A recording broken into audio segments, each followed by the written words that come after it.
We're gonna fight about this. We're gonna fight. This is a legit argument that we're about to have right now. I know. But you know what I kind of love about our arguments?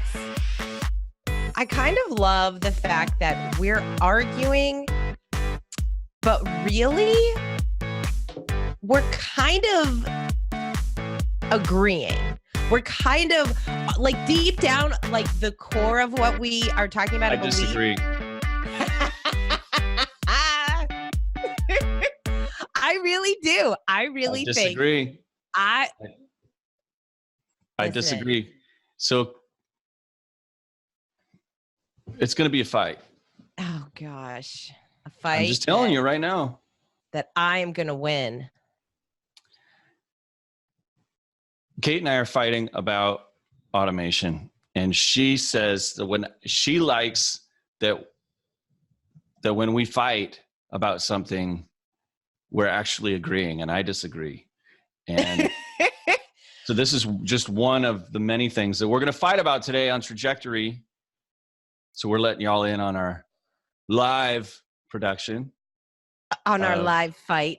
We're fighting live. Kate is over it. I am. Can't believe you're so over it. I am. Well, I am over it. I've gotten over it. I don't want to fight anymore. Yes. Automation is awesome. I'm not really sure why you're over it. I'm over it because look, automation is awesome. I get that automation is awesome. Totally. I'm in agreement. I think it's a good thing. However, I'm over it because I'm just over getting all of these generic emails and people that are just like hyping up their product, their service. I get thousands of text messages and emails and just like, I don't love it. Oh, especially the ones that now that I just will randomly get, or like from unsolicited stuff. I've never said I wanted your product. I've never like this one. I kept getting this one that was like, "We're gonna help you promote your book. Your book is wonderful." And I'm like, "Dude, I don't have a book yet." So I get that. I get that. Maybe you opted in to a few too many things, Kate. I mean, maybe you opted in. Are you getting text messages? Is that why you're over it? Is that what's?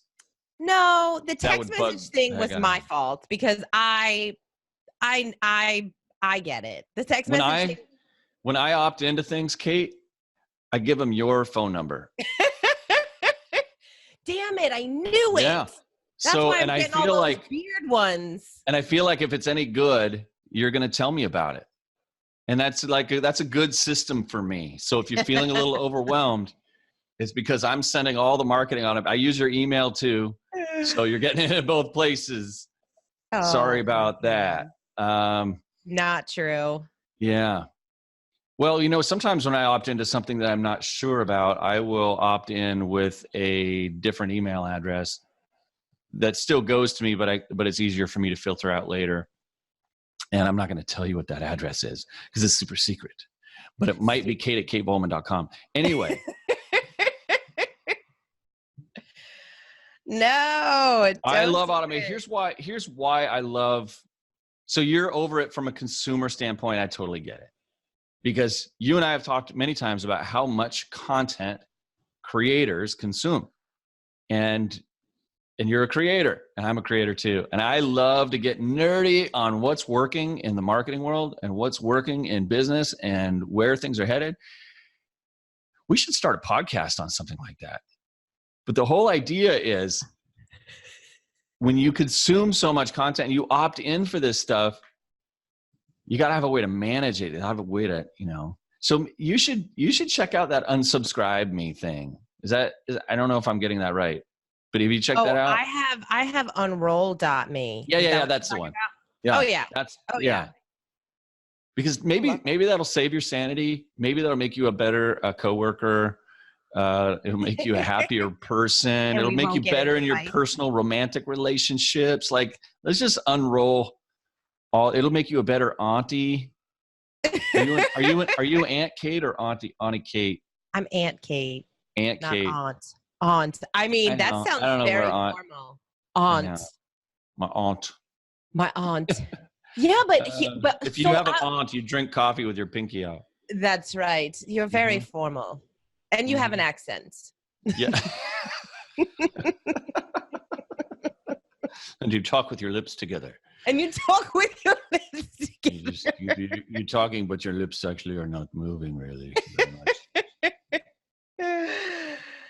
Marketing automation from a business perspective, though, Kate, is so great because we get to, we know the sequences. We know the sequences of engagement, right? If you're in a business and you haven't figured out your engagement sequences of what the pathway is for your customer, for your ideal customer, for your bread and butter customer, and what the customer you'd like to fire is, the U-shape, the U-turn that you can give those people on their pathway. If you haven't figured out what that is, you're way behind because the marketing world has gotten so much smarter. And if you're frustrated about, I'm not talking to you, Kate, I'm talking to our trajectory listeners. If you're frustrated by by the fact that you're not even clear on what your customers want yet, that's your own fault. It is high time that you fixed that thing, because automation can really whether or not you go so far as to automate things, if you're not clear about the pathways of engagement, that's so fixable. It's so fixable.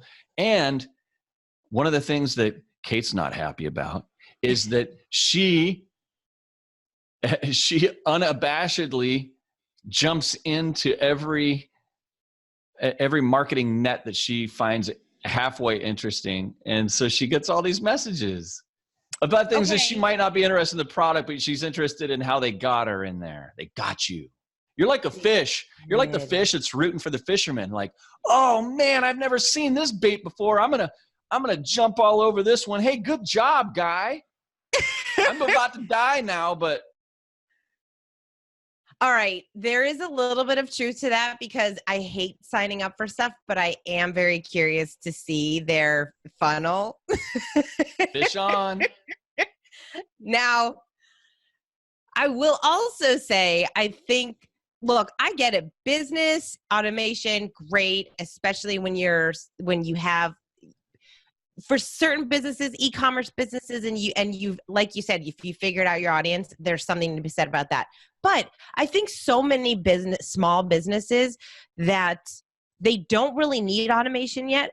They're so fixated on figuring out automation.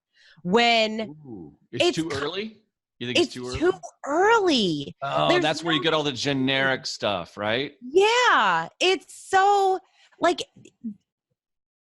because the message is automation, it's kind of like, where are you getting your advice from? If you're getting advice from a marketing blog that talks about e-commerce business, very different than the local business that you have in Salem, Oregon. Completely different tips that you're going to get, right? So I think a lot of companies get so focused on, well, I have to automate everything and it's going to save me time and, going through all these things. And that's not the case for every piece of thing that you want to automate. Totally. We're on the same page. We're on the same page with that, Kate Bowman. Mostly.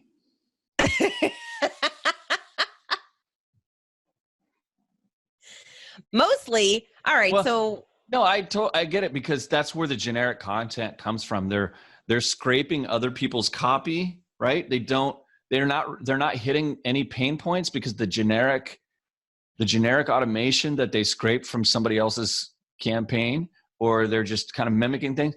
They don't see the formula. They don't see the science of it. But and they've never gone through an avatar exercise. Yeah. So they're kind of taking somebody else's stuff and building and trying to pretend that it's their own, that this is my own avatar. No, it's somebody else's avatar. And you haven't actually gone through the exercise to empathize with your clients or customers' true problems and challenges and what keeps them up at night. And it's just random, empty content. But people buy things after they read words that compel them to buy things, and you are reading copy that you opt in for that does not compel you, and that is so unsatisfying. So unsatisfying. I don't like that.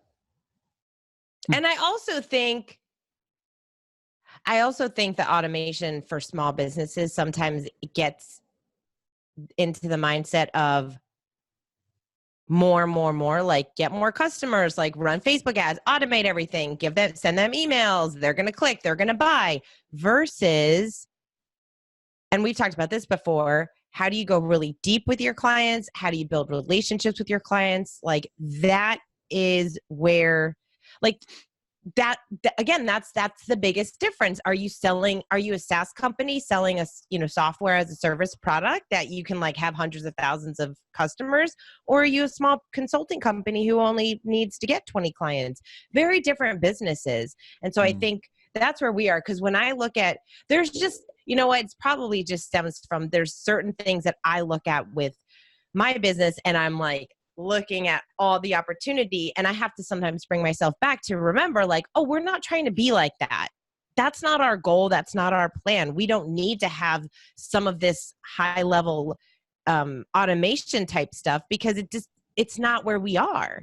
Like we're still small enough that we don't have to do that. We can still, of course we automate and we have a great CRM and we automate certain things like with our scheduling apps and things like that. So I'm not saying like I'm against like those things. I just think like automating to try to get more and have that disconnect with people. Don't love it. Just don't love it. Well, you don't know that they're not in a scaling position, right? I mean, that's what you do when you know that you're profitable and you know how to get customers is you start automation so that you can create engagement and you can scale your awareness. And, so you're assuming that if they're not hitting you, that they're not hitting anybody. But that's the problem with mass is that when you create these messages for mass and you put it out there, you're going to miss on some. When I was a marketing director at Gold's Gym for we had three locations in 2 different cities, and before that I was in a town that had 2 different locations. But so I was learning the nuances of small town versus larger town with the same company and the same messages, and this is way before email automation.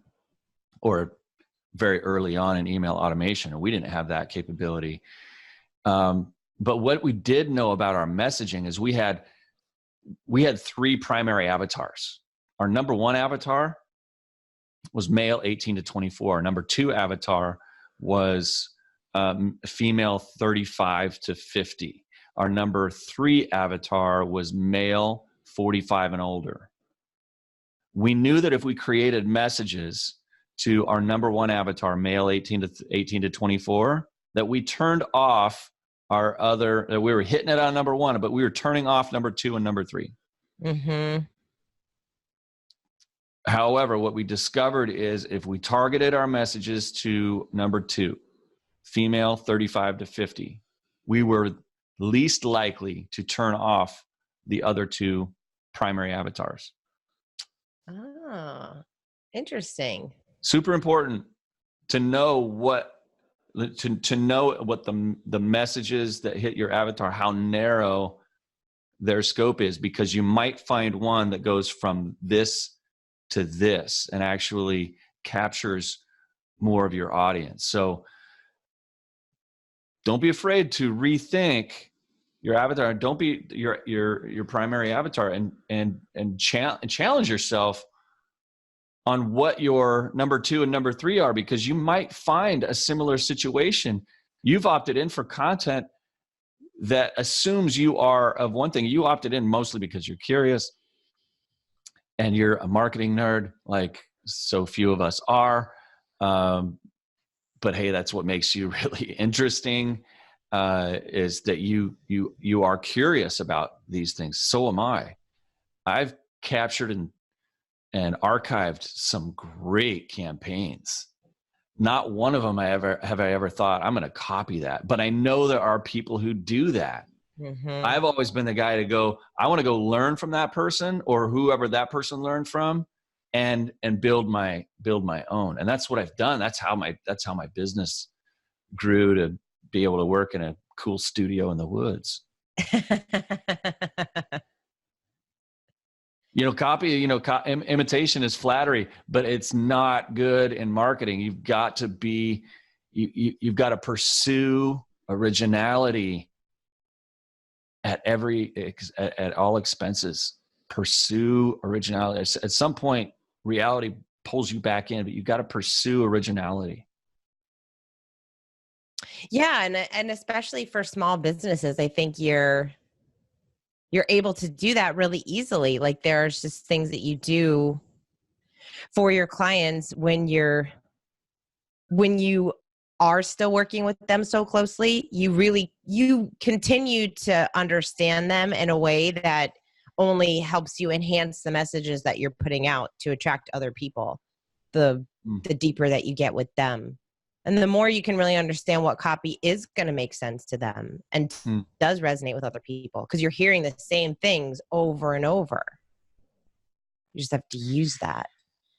Yeah. Well, maybe you're following the same, maybe you're following a channel that is, that's all in on a certain kind of avatar that you're curious about. And so you're getting repeat messages with the same avatar that you've already said, I'm not this person. I'm not this person. Okay, but my reason for saying that I'm over automation is not only because I'm getting messages. That I understand how to handle and take care of. You unsubscribe, it's kind of a pain, but you just do it, right? That's different. I think it was kind of a combination, noticing just how many people are trying to use automation. Oh, even in LinkedIn, getting LinkedIn messages from people, just automating messages like, hi, thanks for connecting with me. 5 paragraphs of what they do and why I should talk to them. I do not need voice over IP. I'm not your client, but that you get this whole long email. So those are kind of the messages that I was thinking through.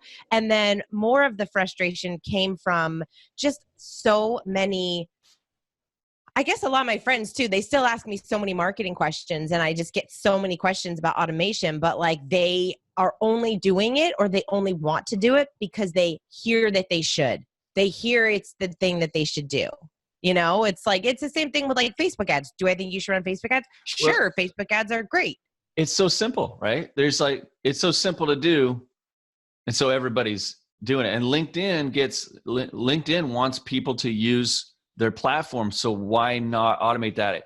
There is a huge risk. They risk peeing in the pool. And once you pee in the pool, you got to drain that whole thing. You got to drain the whole thing. But they risk peeing in the pool every day by automating some of those things. And if you've been on the inside of the LinkedIn platform, on the user side, you see where they also want you to automate. They see they alert you, so-and-so got a new promotion or is celebrating a new job. Tell them congratulations, click here. That's it. It's a one-click thing. You're done. Right? That automation is so impersonal, but it's good for their platform. And if it's good for their platform, if their only metric is engagement and it's not quality engagement, they're measuring engagement, right? They're winning. They think they're winning. And the people who are using it, it's what I call marketing theater. And we've talked about marketing theater, Kate. Marketing theater. Marketing theater is the illusion that actual marketing activities are happening. Marketing theater is an illusion. There is engagement theater. And it's that one click, send somebody a congratulatory thing. On Facebook Live this morning, my friend Aaron, what's up, Aaron, from 20 years ago, super smart dude, says automationanywhere.com is the best work through automation. So we'll put that tip out there. Thanks, Aaron.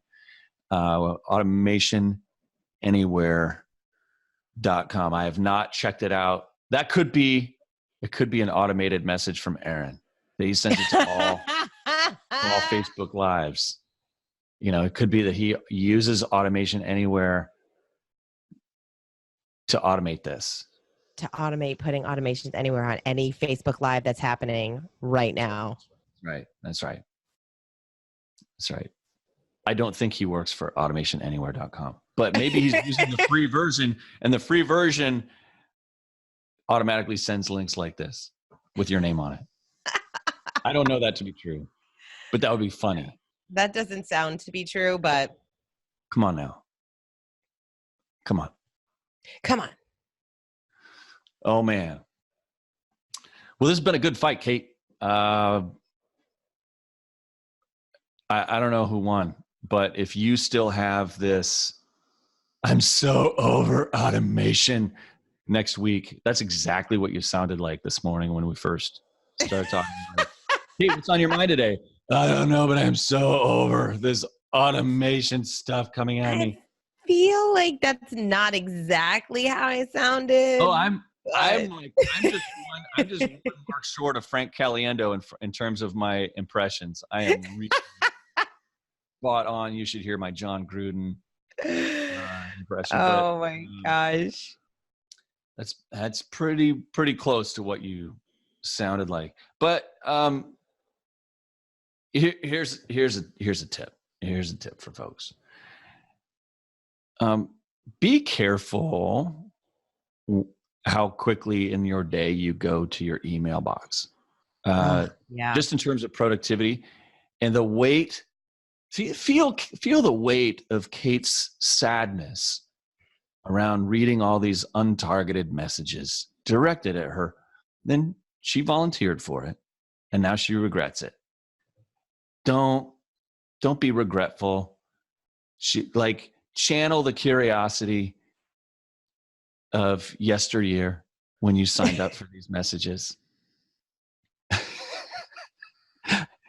Channel that curiosity, but be careful. Be careful how soon in your day you go to your email box.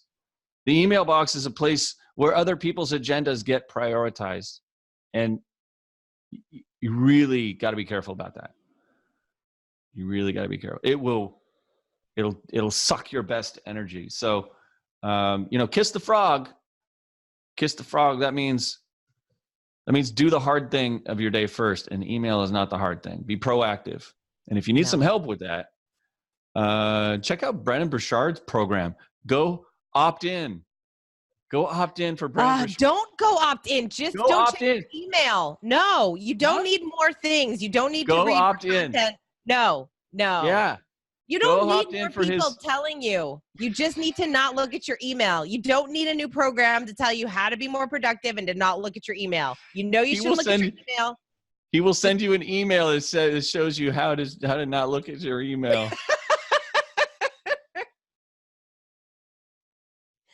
No, people, you don't need it. Just don't. I love our fights. Do it. I love our fights. Opt in. Don't opt in. Opt out.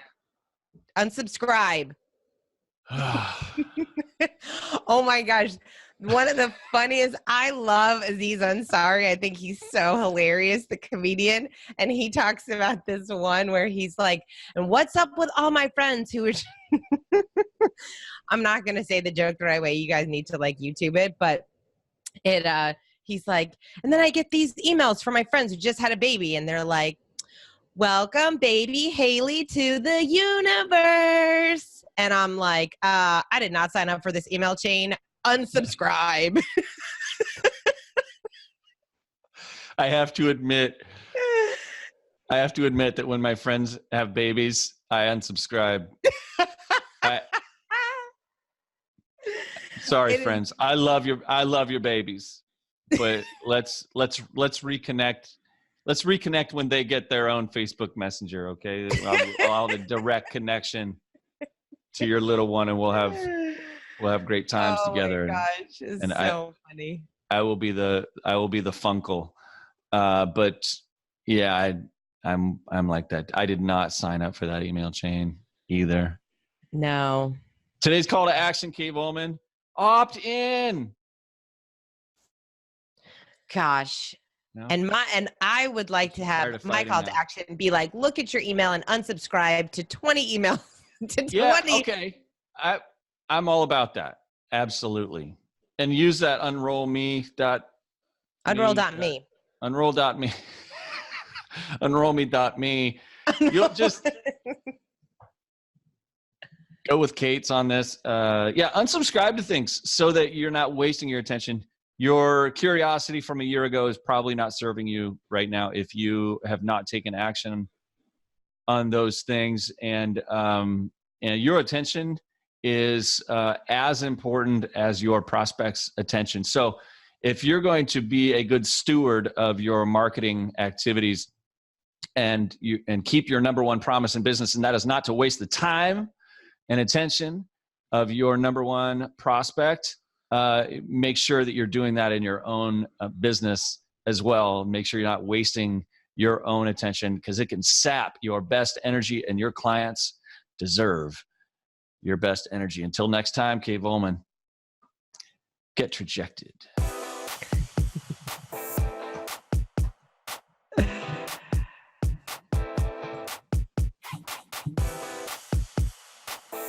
That was a good one. That was hella fun. That was super fun. It was a good fight. Good fight. Did you say food fight? No, I said good fight. I like it.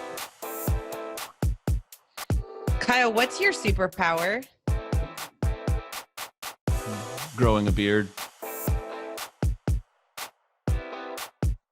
Designing office studios for maximum natural light.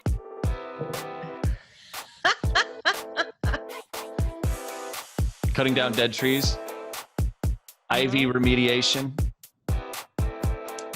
What? Raising a human as a mini-me.